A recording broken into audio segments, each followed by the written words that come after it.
कि वेक्टर आपका क्वेश्चन 1 दे रहा है कि वेक्टर ए बराबर आपका 3i प्लस 4j और प्लस यहाँ पे ले लेते हैं आपका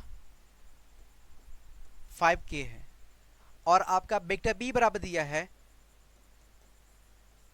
2i प्लस 4j और माइनस यहाँ पे 3k लिखा हो, सपोज दैट ऐसा कुछ लिखा हो। तो अब इतना दिया है, तो अब वेक्टर ए और वेक्टर बी के बीच का जो है अदिश गुणनफल निकालिए। क्या बोलेगा? अदिश गुणनफल निकालिए। अदिश गुणनफल निकालिए, अदिश गुणनफल बताइए। यानी आपको कह रहा है कि vector A dot vector B का मान निकालना है। तो अभी हमने पढ़ा है ए बी, ए का मान कितना दिया आपका, गौर करना यहीं पे समझ गए तो बहुत अच्छी बात है। यहाँ पे दिया आपका 3i प्लस यहाँ पे दिया आपका 4j और प्लस यहाँ पे दिया आपका 5k, फिर यहाँ पे डॉट लगा रहा है। यहाँ पे क्या करेंगे आप, फिर लिखेंगे यहाँ पे ब्रैकेट में 2i प्लस 4j और प्लस यहाँ पे प्लस नहीं माइनस है 3k है। ये गौर करना ये वाला। अब देखो यहाँ पे ना आई के साथ होगा, वही यहाँ पे समझो, यहाँ पे क्या होगा कि आई कैप इंटू आई कैप बराबर 1 देता है, जे कैप इंटू जे कैप बराबर कितना देता है 1 देता है, के कैप इंटू के कैप बराबर क्या देता है 1 देता है। अब समझो यहाँ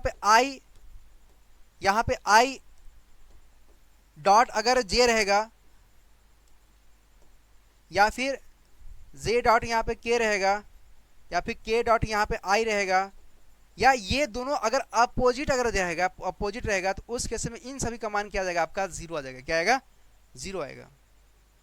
डॉट में रहेगा तो यानी अदिश गुणनफल के माध्यम से रहेगा। तो आपको दिख रहा है इसका मैं इसमें करूंगा तो आपका जो है 3 इंटू 2 करोगे और फिर आई इंटू आई है तो 1 बनाएगा, तो यहाँ पे क्या आएगा 3 इंटू 6 आ जाएगा।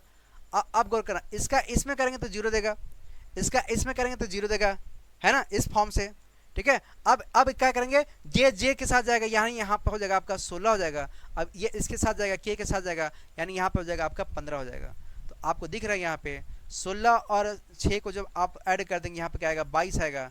22 में से आप 15 माइनस कर देंगे, तो 15 माइनस करें क्या आएगा आपका 7 आएगा। क्या आएगा? 7 आ जाएगा। कितना आ जाएगा? 7 आ जाएगा।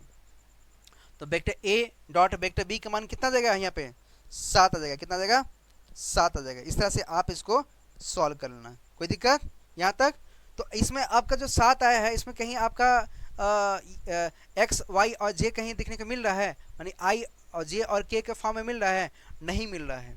तो इसलिए क्या है आपका अदिश राशि है। अदिश राशि में क्या होता है आपका डायरेक्शन नहीं होता है। क्या होता है आपका? डायरेक्शन नहीं होता है।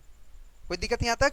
और क्वेश्चन इसमें किस तरह से बन सकता है क्वेश्चन, नेक्स्ट क्लास में हम लोग क्या करेंगे, बहुत सारा क्वेश्चन उठाएंगे। तो उम्मीद है कि ये क्लास को मैं यहीं पर जो है ब्रेक करता हूँ ना, ताकि नेक्स्ट क्लास में हम लोग क्या करेंगे, बहुत सारा क्वेश्चन उठाएंगे। उम्मीद है कि ये क्लास आपको बहुत अच्छे समझ में आया होगा और पूरी इत्मीनान के साथ में हमने तरह तरह के एग्जाम्पल लेकर के इसमें हमने क्लासेस लिया है।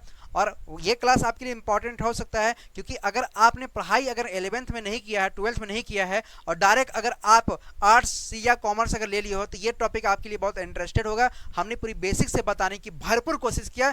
एक एक चीज जो हमने यहाँ पे एक्सप्लेन किया है आप इसको जरूर देखिएगा और पूरा लास्ट देखिएगा, ताकि आपको सारा चीज जो है आपको एक ही क्लास में मिल सके। ठीक है, यहाँ तो कोई दिक्कत नहीं ना? ठीक है, तो अब क्लास को यहाँ पे क्या करते हैं, ब्रेक करते हैं। ये क्लास आपको बहुत पसंद आया होगा, बहुत अच्छा लगा होगा। अगर आपको अच्छा लगा होगा तो आप रेटिंग में देंगे, यानी कमेंट में आप जो है जो आपको अच्छा लगा होगा, खराब लगा होगा, आप क्लास को वहाँ पे मेंशन करेंगे, यस सर मुझे बहुत अच्छा से क्लास समझ में आ गया है। अगर नहीं समझ में आया होगा तो आप वो भी बताएंगे। क्वेश्चन अगर किसी प्रकार का अगर आपके दिमाग में आ रहा है तो भी आप मुझे बताएंगे। ठीक है, और अगर आप इस चैनल पर नए होंगे तो आप सबसे पहले क्या करेंगे, चैनल को सब्सक्राइब कर लेंगे, ताकि आने वाला हमारा जितना भी वीडियो है क्या हो आप तक पहुँच सके और इसका लाभ आपको मिल सके। उम्मीद है कि आपको जो है बेहतरीन तरीके से हमने समझा पाया। ठीक है, ओके, थैंक यू। दुआ में याद रखें। जय हिंद।